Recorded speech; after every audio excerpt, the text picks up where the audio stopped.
Open ഗ്രൗണ്ടിൽ full red കളറിൽ decorate ചെയ്ത സ്ഥലത്ത് കേക്കിന് മുന്നിൽ നിൽക്കുമ്പോൾ സാക്ഷിക്ക് വല്ലാത്ത സന്തോഷം തോന്നി. തൻ്റെ പ്രിയപ്പെട്ടവർക്കൊപ്പം ഇങ്ങനെയൊരു നിമിഷം അവളുടെ സ്വപ്നത്തിൽ പോലും ഇല്ലായിരുന്നു എന്ന് വേണം പറയാൻ. ഇങ്ങനെ നോക്കി നിൽക്കാതെ കേക്ക് കട്ട് ചെയ്യ് സച്ചു. ബാക്കി ആലോചനയെല്ലാം ഇത് കഴിഞ്ഞിട്ടാകാം. തമാശ പോലെ സിത്തു പറഞ്ഞതും സാക്ഷി നോക്കിയത് വിച്ചുവിനെയാണ്. എല്ലാവരും ഉള്ളതുകൊണ്ട് അവളെ തന്നെ നോക്കി ഒരു മൂലയിൽ മാറി നിൽക്കുന്നു. അവനെ തന്നെ നോക്കി ഗോപുവും. സ്റ്റേജിൽ നിന്നും പതിയെ വയറും താങ്ങി അവൻ്റെ അടുത്തേക്ക് നടക്കുമ്പോൾ എല്ലാവരും ഇവളിത് എന്താ ചെയ്യാൻ പോകുന്നത് എന്നൊരു കൗതുകത്തിലായിരുന്നു. രാത്രി മുഴുവൻ എനിക്ക് വേണ്ടി ഇത്ര കഷ്ടപ്പെട്ടിട്ട് നീ എന്തിനാ ഇങ്ങനെ എല്ലാവരിൽ നിന്നും മാറി നിൽക്കുന്നത്? ദേഹം മുഴുവൻ വിയർപ്പാണല്ലോ. നീ കുളിച്ചില്ലേ വച്ചു രാവിലെ? വിച്ചുവിൻ്റെ നെറ്റിയിലും കയ്യിലുമെല്ലാം തലോടി സാക്ഷി ചോദിച്ചതും കണ്ടു നിന്നവർക്കെല്ലാം അതൊരു അത്ഭുതം പോലെയായിരുന്നു. സിദ്ധു പിന്നെ ഇതൊക്കെ എത്ര കണ്ടതാ എന്ന ഭാവവും. ഞാൻ കുളിച്ചതാ, പക്ഷേ രാവിലെ ഇതിൻ്റെ പുറകിലെല്ലാം നടന്ന് ആകെ മുഷിഞ്ഞേട്ടത്തി. കൊച്ചു കുട്ടികളുടെ നിഷ്കളങ്കതയോടെ വിച്ചു പറഞ്ഞതും അത് മതിയായിരുന്നു അവർ തമ്മിലുള്ള ബോണ്ട് എന്താ എന്ന് സാക്ഷിയുടെ അച്ഛനും അമ്മയ്ക്കും മനസ്സിലാക്കാൻ. തൻ്റെ മോള് തനിക്കൊരു പരിഗണന പോലും നൽകുന്നില്ല എന്ന് കണ്ടപ്പോൾ അറിയാതെ തന്നെ ചന്ദ്രൻ്റെ കണ്ണുകൾ നിറഞ്ഞു. ആരും കാണാതെ കണ്ണു തുടച്ച് തലപൊക്കിയ ചന്ദ്രൻ കാണുന്നത് തന്നെ നോക്കി നിൽക്കുന്ന സിദ്ധുവിനെയാണ്. ഇങ്ങനെ മാറി നിൽക്കാതെ വാ വഹിച്ചു, കേക്ക് കട്ട് ചെയ്യാം. വിച്ചുവിൻ്റെ കൈപിടിച്ച് സാക്ഷി പറഞ്ഞതും പെട്ടു എന്ന അവസ്ഥയിൽ വിച്ചു സിദ്ധുവിനെ നോക്കി. ഇത്ര പേര് ഇവിടെ നിൽക്കുമ്പോൾ അവർ എന്ത് വിചാരിക്കും എന്ന ചിന്തയായിരുന്നു അവന്. ഇങ്ങനെ വെറുതെ ഓരോന്ന് ആലോചിച്ച് നിൽക്കലേ വഹിച്ചു. എനിക്കും ബേബിക്കും ഒരുപാട് നേരം നിൽക്കാൻ പറ്റില്ല, അത് നിനക്ക് അറിയില്ലേ? വയറിൽ കൈവച്ച് മുടിഞ്ഞ നിഷ്കളങ്കത വാരി വിതറി പറയുന്ന സാക്ഷിയെ കണ്ട് സിദ്ധു അറിയാതെ ചിരിച്ചുപോയി. അല്ലെങ്കിലും വിച്ചുവിനെ വീഴ്ത്താനുള്ള അവസാനത്തെ അടവാണ് അതെന്ന് അവനും അറിയാം. ഇനി ഞാൻ കാരണം എൻ്റെ അമ്മാളും പിഹുവും ക്ഷീണിക്കണ്ട, വായോ. അതെന്താ വിച്ചു ഈ പിഹു? ഏതെങ്കിലും മീനാണോ? അത് പിന്നെ ദച്ചു ചേട്ടാ, കാര്യം പറയടാ. കുഞ്ഞുവാവയ്ക്ക് ഞാനിട്ട പേരാണ് പിഹു. എനിക്ക് മാത്രം വിളിക്കാനുള്ള പേര്. എങ്ങനെ, ക്യൂട്ടല്ലേ? അതെ അതെ, ക്യൂട്ട്നെസ് ഓവർ ലോഡഡ്. പോയി കേക്ക് മുറിക്കടാ. സ്റ്റേജിൽ സിദ്ധുവിൻ്റെ കൈപിടിച്ച് കേക്ക് മുറിക്കുമ്പോൾ കൂടെ വിച്ചുവും ഉണ്ടായിരുന്നു. കേക്ക് മുറിച്ച് കഴിഞ്ഞപ്പോൾ സിദ്ധു സാക്ഷിയെ അവൾക്ക് വേണ്ടി നിറയെ പൂവുകൾ കൊണ്ട് ഡെക്കറേറ്റ് ചെയ്ത സോഫയിലിരുത്തി. മറ്റുള്ളവർ ഗസ്റ്റിന് അറേഞ്ച് ചെയ്ത കസേരയിലും. കിച്ചു മാത്രം അതിൽ നിന്നും ഇരിക്കാൻ പറ്റാതെ കുഞ്ഞിൻ്റെ പുറകിൽ ഓട്ടമാണ്. കയ്യിൽ ഒരു സമ്മാനപ്പൊതിയുമായി ചന്ദ്രദാസ് കയറി വന്നതും സാക്ഷി അവരെ കണ്ട് പതിയെ എഴുന്നേൽക്കാൻ നോക്കി. ചെറുതായി ഒന്ന് സ്ലിപ്പായപ്പോഴേക്കും സംരക്ഷണം എന്ന പോലെ അയാളുടെ കൈകൾ അവളെ വലയം ചെയ്തിരുന്നു. സൂക്ഷിക്കേണ്ടേ മോളെ. ഏറെ നാളുകൾക്ക് ശേഷം സ്വന്തം അച്ഛൻ തനിക്ക് പരിഗണന നൽകുന്നു എന്നറിഞ്ഞപ്പോൾ അറിയാതെ തന്നെ അവളുടെ കണ്ണുകൾ നിറഞ്ഞു. ഒരുപാട് സ്വപ്നം കണ്ട നിമിഷം. ഇതുപോലെ തന്നെ തൻ്റെ കണ്ണേട്ടനെ കൂടെ ചേർത്ത് പിടിച്ചിരുന്നുവെങ്കിൽ. ആ മനസ്സും ഒരച്ഛൻ്റെ സ്നേഹം ഏറെ ആഗ്രഹിക്കുന്നില്ലേ? സിദ്ധു ബാക്കി പറയാതെ ദയനീയമായി തൻ്റെ മുഖത്തേക്ക് നോക്കിയ അച്ഛൻ്റെ അവസ്ഥ മനസ്സിലാക്കി സാക്ഷി അല്പം മാറി കിച്ചുവിനോട് എന്തോ സംസാരിച്ചു നിന്ന് സിദ്ധുവിനെ അടുത്തേക്ക് വിളിച്ചു. എന്താ സച്ചു, നിനക്കെന്തെങ്കിലും ബുദ്ധിമുട്ടുണ്ടോ? ഒന്നുമില്ല കണ്ണേട്ടാ, അച്ഛൻ. അവൾ എന്താ പറയാൻ ഉദ്ദേശിക്കുന്നതെന്ന് മനസ്സിലായെങ്കിലും അതൊന്നും കേൾക്കാൻ താല്പര്യമില്ലാത്തതുപോലെ തിരിഞ്ഞു നടക്കാൻ പോയപ്പോഴേക്കും കയ്യിൽ പിടി വീണിരുന്നു. ക്ഷമ ചോദിക്കാൻ അർഹതയുണ്ടോ എന്നറിയില്ല, എങ്കിലും ക്ഷമിച്ചുകൂടെ അച്ഛനോട്? ആ ഒരു വാക്ക് മതിയായിരുന്നു ഇതുവരെയുള്ള പരിഭവങ്ങൾ എല്ലാം മാറാൻ. ചന്ദ്രൻ്റെ നെഞ്ചിൽ ചേർന്ന് നിൽക്കുമ്പോൾ ഉത്തരവാദിത്തങ്ങളെല്ലാം ചെറുപ്രായത്തിൽ തന്നെ തനിക്ക് തന്നിട്ട് അകന്നു പോയ അച്ഛൻ്റെ സുരക്ഷിതത്വം തോന്നി അവന്. ഇതെല്ലാം കണ്ടുനിന്ന് വിച്ചുവിന് ദേഷ്യം കൺട്രോൾ ചെയ്യാൻ പറ്റുന്നുണ്ടായിരുന്നില്ല. സിദ്ധുവിൻ്റെ അടുത്തേക്ക് പോകാൻ പോയതും ഗോപിക മുന്നിൽ കയറി നിന്നു. എങ്ങോട്ടാ ഇങ്ങനെ ആംഗ്രി ബേർഡ് ആയിട്ട് പോകുന്നത്? എങ്ങോട്ടാണെന്നറിയില്ലേ? ദോ നീ കണ്ടില്ലേ സ്റ്റേജിൽ അയാൾ എൻ്റെ ചേട്ടനെ എന്തെല്ലാം പറഞ്ഞതാണ്. എന്നിട്ടിപ്പോൾ കണ്ടില്ലേ രണ്ടുപേരും? ആ അവസാനം പറഞ്ഞതേ എനിക്ക് പറയാനുള്ളൂ. രണ്ടുപേരും. ചന്ദ്രനങ്കിൾ വിചാരിച്ചാൽ മാത്രം പിണക്കം തീരില്ല. അതിന് സിദ്ധുവേട്ടൻ കൂടി വിചാരിക്കണം. ഇന്ന് ഏട്ടൻ എത്ര സ്നേഹത്തോടെയാണ് നെഞ്ചിൽ ചാരി നിൽക്കണമെങ്കിൽ അതിനർത്ഥം ചേട്ടനും ഈ നിമിഷം ഒരുപാട് ആഗ്രഹിച്ചു എന്നല്ലേ? സച്ചി ചേച്ചിയുടെ മുഖത്തെ സന്തോഷം കണ്ടു. ഇപ്പോൾ വിച്ചേട്ടൻ അങ്ങോട്ട് കയറി ചെന്നിട്ട് ഒരു സീനുണ്ടാക്കിയാൽ വേണമെങ്കിൽ സിദ്ധുവേട്ടൻ ഒന്നും മിണ്ടാതെ നിൽക്കും. പക്ഷേ അതല്ല അതിൻ്റെ മര്യാദ. 2 വർഷത്തെ പരിഭവങ്ങൾ അവർ തന്നെ പറഞ്ഞു തീർക്കട്ടെ. അതിൻ്റെ ഇടയിൽ വിച്ചേട്ടൻ അവർക്കൊരു ശല്യമാകരുത്. സ്വന്തം ചേട്ടനാണ്, അത് സമ്മതിക്കാം. പക്ഷേ ഇന്ന് ആ ചേട്ടനിൽ ഏറ്റവും അവകാശം അവൻ്റെ ഭാര്യയ്ക്കാണ്. സിദ്ധുവേട്ടൻ്റെ താലിയും സിന്ദൂരവും ഇട്ട് ഏട്ടൻ്റെ കുഞ്ഞിനെ ഭൂമിയിലേക്ക് കൊണ്ടുവരാൻ തയ്യാറെടുക്കുന്ന ആ സ്ത്രീയോളം വലുതല്ല വിച്ചേട്ടൻ. പക്ഷേ സിദ്ധുവേട്ടനെ എന്തിനും വിച്ചു കഴിഞ്ഞേയുള്ളൂ ബാക്കി ആരും. അതുപോലെ തന്നെയുള്ള ഒരു ഏട്ടത്തിയമ്മയും. അത് വിച്ചേട്ടൻ്റെ ഭാഗ്യമാണ്. അതുകൊണ്ട് അവർക്ക് അവരുടെ സ്പേസ് കൊടുത്തേക്ക്. ഇനി വഴക്കിടാനാണ് താല്പര്യമെങ്കിൽ ഞാൻ ഇവിടെയില്ലേ, എന്നോട് വഴക്കിട്ടോ. നിഷ്കുഭാവത്തിൽ ഗോപിക പറഞ്ഞതും അറിയാതെ തന്നെ വിച്ചു ചിരിച്ചുപോയി. വഴക്കിടാൻ പറ്റിയ സാധനം, ഒന്ന് പോടി. അല്ലെങ്കിലും ഞാൻ പോകുക. കോളേജിൽ വെച്ചിട്ട് ഒരുത്തൻ എന്നെ പ്രപ്പോസ് ചെയ്തു. എന്നിട്ട് ഇപ്പോൾ ഏതു നേരവും അവൻ ഞങ്ങളുടെ ഹോസ്റ്റലിന് മുന്നിലാണ്. പോയി അവനൊരു ദർശനസുഖം കൊടുക്കട്ടെ. വർഷങ്ങൾ കൊണ്ട് പുറകെ നടന്നിട്ട് ഇവിടെ ഒരാൾക്ക് എന്നെ വേണ്ട. നൈസായിട്ട് അടുത്ത് നിന്ന് ആളെ നോക്കിയപ്പോൾ അവിടെ നിറച്ചിരി. ഒരു പൊട്ടിത്തെറി പ്രതീക്ഷിച്ച് പറഞ്ഞ കാര്യത്തിന് എന്തിനാ വെച്ച് ചിരിക്കുന്നതെന്ന് എത്ര ആലോചിച്ചിട്ടും അവൾക്ക് മനസ്സിലായില്ല. അതിന് ചിരിക്കാൻ വേണ്ടി ഞാനൊന്നും പറഞ്ഞില്ലല്ലോ. മുഖം വീർപ്പിച്ചുകൊണ്ട് ഗോപിക പറഞ്ഞതും വിച്ചോളുടെ കവളിൽ ഒരു കുത്തു കൊടുത്തു. ദർശനസുഖം കൊടുക്കുന്ന ഒരാള് കോളേജിൽ പ്രപ്പോസ് ചെയ്തവരോടെല്ലാം ഞാൻ വിഷ്ണു വിശ്വനാഥൻ്റെ പെണ്ണാണ്, ഇനിയും പുറകെ നടന്നാൽ മൂക്കിടിച്ച് പരത്തുമെന്ന് പറഞ്ഞവളല്ലേ നീ. നമുക്ക് ഈ ഹൈഡ് ആൻഡ് സീക്ക് ഗെയിം നിർത്താം ഗോപി. ഇനിയും വയ്യ. അമ്മാളു കണ്ണാപ്പിയെ സ്നേഹിക്കുന്നത് പോലെ എനിക്കും ഒരു ആഗ്രഹം. ഒരേ നേരം അമ്മയുടെ സ്നേഹവും ഭാര്യയുടെ കരുതലുമെല്ലാം തരുന്ന ഒരാളെ കൂട്ടാൻ. നിന്നെയല്ലാതെ വേറൊരാളെ ആ സ്ഥാനത്തേക്ക് ആലോചിക്കാൻ കൂടി എനിക്ക് പറ്റില്ല. പക്ഷേ എനിക്ക് എന്നെപ്പോലെയൊരു... വിച്ചു ബാക്കി പറയുന്നതിന് മുൻപ് തന്നെ ഗോപിക അവനെ തടഞ്ഞിരുന്നു. ഇനിയും വീണ്ടും വീണ്ടും അത് പറയലേ വിച്ചുവേട്ടാ, എല്ലാം കഴിഞ്ഞില്ലേ. നിങ്ങളെ അല്ലാതെ വേറെ ആരെയും സ്നേഹിക്കാൻ എനിക്കും കഴിയില്ല. പക്ഷേ കലിപ്പൻ്റെ കാന്താരിയാകാനൊന്നും എനിക്ക് പറ്റില്ല. നീ കലിപ്പൻ്റെ കാന്താരിയാകണ്ടടി, എൻ്റെ കാന്താരിയായാൽ മതി. ഒരു കിസ് തരട്ടെ പ്ലീസ്.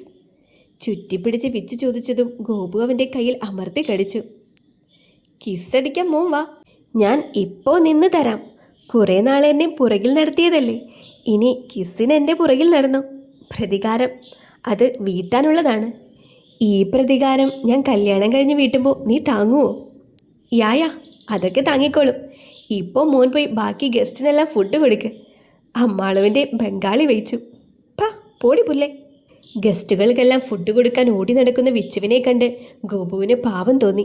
സ്വന്തം ഏട്ടനെയും ഏട്ടത്തെയും ഇത്രയധികം സ്നേഹിക്കുന്നവൻ കല്യാണം കഴിക്കുന്ന പെണ്ണിനെയും അതുപോലെ തന്നെ സ്നേഹിക്കില്ലേ? എല്ലാവരും കഴിക്കാനിരുന്നിട്ടും ആരും വിച്ചുവിനെ വിളിക്കുന്നില്ല എന്ന് കണ്ടിട്ട് വിഷമം വന്നെങ്കിലും മുന്നിലെ കാഴ്ച കണ്ട് അവൾ അറിയാതെ ചിരിച്ചുപോയി. ഷർട്ടിൻ്റെ കോളറിൽ പിടിച്ച് വിച്ചുവിനെ പൊക്കിക്കൊണ്ടുവരുന്ന സിദ്ധു വരുന്ന വഴിയിലെല്ലാം എന്തോ ചീത്ത പറയുന്നുമുണ്ട്. നിന്നോട് ഞാൻ അപ്പോഴേ പറഞ്ഞതല്ലേ പുല്ലേ, വെറുതെ ഉള്ള പണിയെടുക്കാൻ നടക്കരുതേ എന്ന്. അതിന് ഞാൻ ഇവിടെ പൈസ മുടക്കി ആളെ വെച്ചിട്ടുണ്ട്. ഇനി നിന്റെ സർവീസ് കൂടെ വേണ്ട. ഞാനതിന് സത്യമായിട്ടും ഒന്നും ചെയ്തില്ല കണ്ണാപ്പി. നീ ഒന്നും ചെയ്തില്ല. ഒന്നും ചെയ്യാത്തതിൻ്റെ ആണല്ലോ നിന്നെ പുന്നാര അമ്മാളു അവൾക്കറിയാവുന്ന ചീത്തയെല്ലാം എന്നെ വിളിച്ചത്. ചെക്കനെ ഞാൻ ജോലി ചെയ്യിപ്പിക്കുന്നു, നിന്റെ കാര്യത്തിൽ എനിക്ക് ശ്രദ്ധയില്ല പോലും. പാലുകുടി മാറാത്ത കുഞ്ഞല്ലേ. ഇനി ഇവിടെ എന്തെങ്കിലും ജോലി ചെയ്ത് ഞാൻ നിന്നെ കണ്ട, ഒന്നേ ഉള്ളൂ വീട്ടിൽ നിറയെ ഗസ്റ്റ് ഉണ്ടെന്നൊന്നും ഞാൻ നോക്കില്ല. എൻ്റെ കയ്യിൽ നിന്ന് വാങ്ങുന്നേ, കേട്ടല്ലോ. എന്തും വാ തുറന്ന് പറയടാ. ഞാനിനി ഒന്നും ചെയ്യില്ല. കൊച്ചുകുട്ടികളെ പോലെ വിച്ചു പറഞ്ഞതും സിദ്ധു അവനെ സാക്ഷിയുടെ അടുത്തുള്ള കസേരയിൽ ഇരുത്തിയിരുന്നു. അതിൻ്റെ അടുത്ത് തന്നെ സിദ്ധുവും. വിച്ചു ഇരുന്നതും സാക്ഷി അവളുടെ അടുത്തിരുന്ന പാത്രത്തിൽ നിന്ന് ഓരോ ഫുഡ് അവൻ്റെ പ്ലേറ്റിലേക്ക് വിളമ്പാൻ തുടങ്ങി. സ്വന്തം കെട്ടിയവൻ അടുത്തിരിക്കുന്നു. എനിക്കില്ലേടി ഭാര്യയെ? ഓ പിന്നെ, എൻ്റെ വൈച്ചു രാവിലെ മുതൽ ജോലിയിലാണ്. കണ്ണേട്ടൻ ഇന്ന് പ്രത്യേകിച്ചൊന്നും ചെയ്തില്ലല്ലോ, ഫുൾ ടൈം എൻ്റെ കൂടെ ആയിരുന്നല്ലോ. വേണമെങ്കിൽ അങ്ങോട്ട് വിളമ്പി കഴിക്കും മനുഷ്യ. ഇനി ഇവിടുന്ന് എനിക്ക് എണീക്കാൻ വയ്യ. നിനക്ക് വയ്യ എന്ന് പറഞ്ഞത് കൊണ്ട് മാത്രം കഴിക്കാൻ ഞാൻ. പക്ഷേ ഡോണ്ട് റിപ്പീറ്റ് ദിസ്, ഓക്കെ? അതൊന്നും പറയാൻ പറ്റില്ല. സാഹചര്യങ്ങളുടെ സമ്മർദ്ദം മൂലം റിപ്പീറ്റ് ചെയ്തു എന്നൊക്കെ വരാം. ഇനി വൈച്ചുവിനെ ഒന്നും ചെയ്യാൻ സമ്മതിക്കില്ലേ കണ്ണേട്ടാ?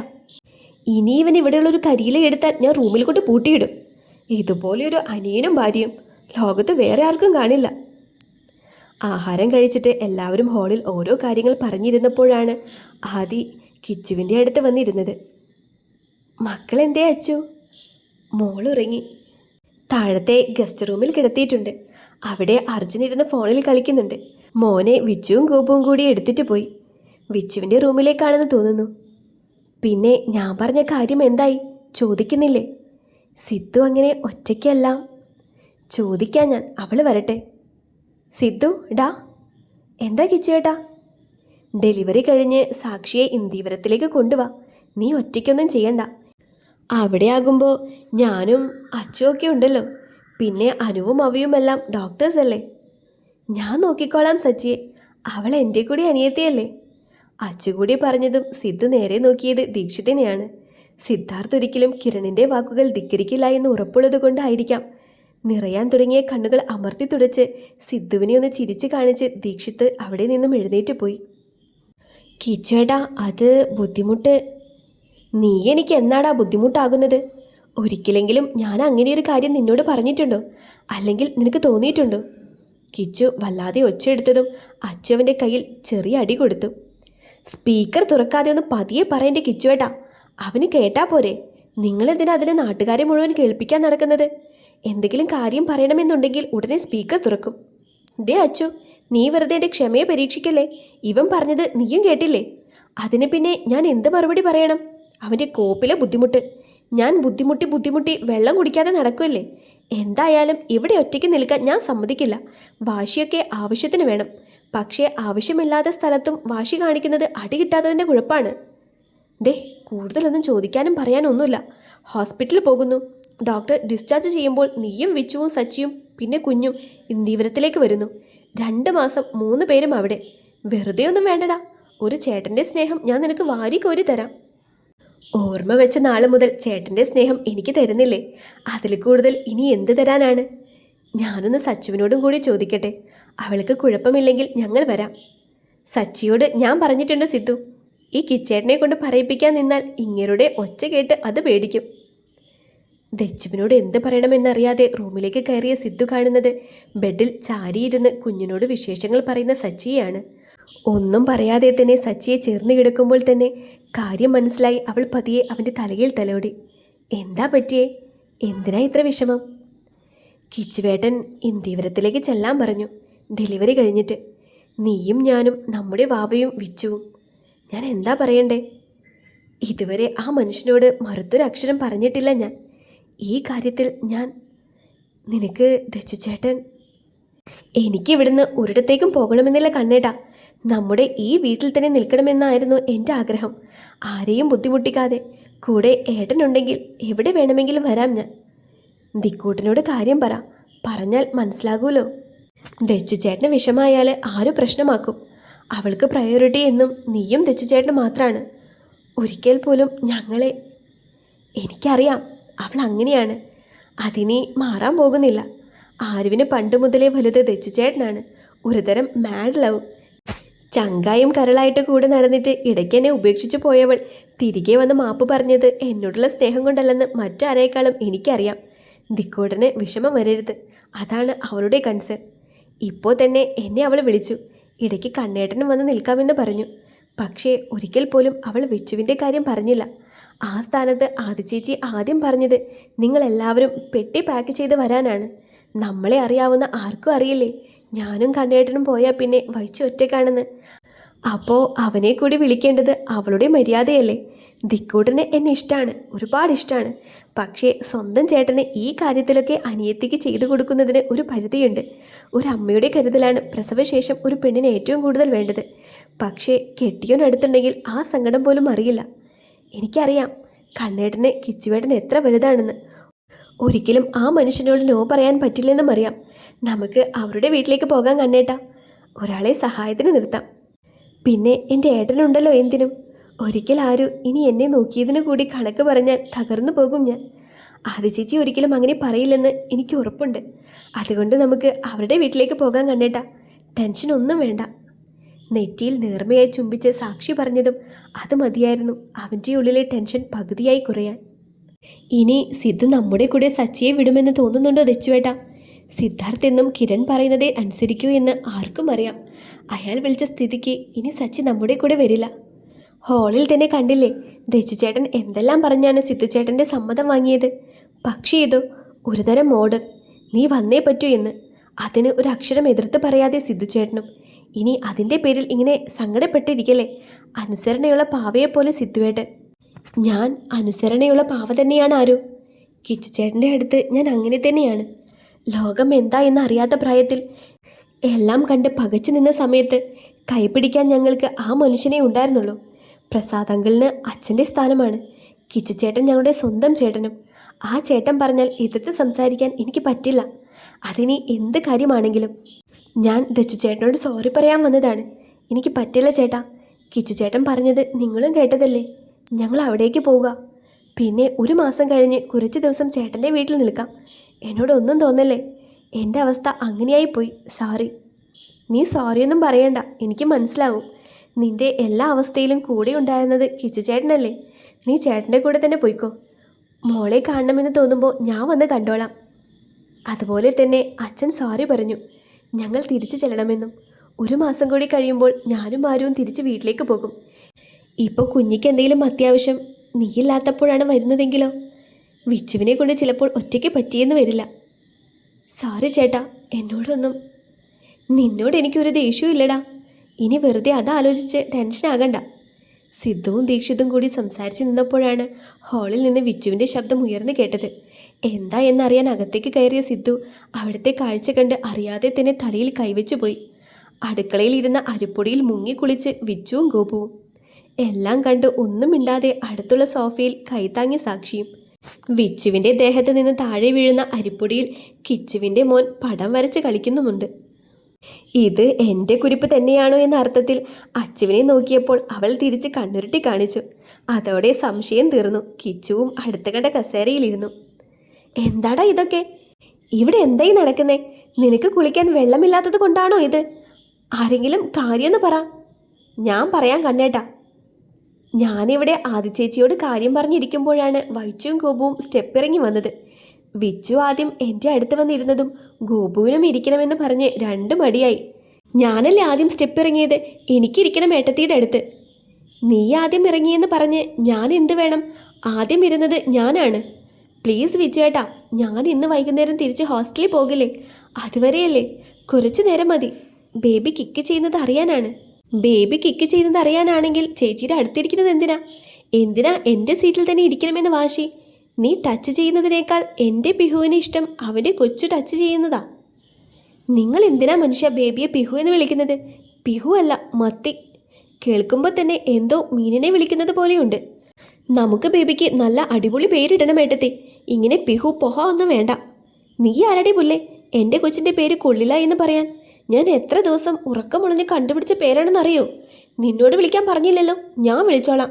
വിച്ചുവും ഗോപികയും അടിയിടുന്നതിൻ്റെ ഇടയിൽ കിച്ചുവിൻ്റെ മോൻ കണ്ണൻ വിച്ചുവിൻ്റെ മടിയിൽ വലിഞ്ഞു കയറി. പിന്നീടുള്ള യുദ്ധം മോനെ എടുത്ത് മടിയിൽ വെച്ചായിരുന്നു.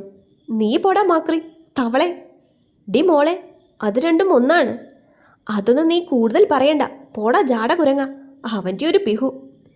ഇതുകൂടിയായതും വിച്ചു കൊച്ചിനെയും എടുത്തുകൊണ്ട് അടുക്കളയിലേക്ക് ഗോപികയുടെ അടുത്തേക്ക് ഓടിയിരുന്നു. 2 പേരും ചെന്ന് നിന്നത് അടുക്കളയിൽ.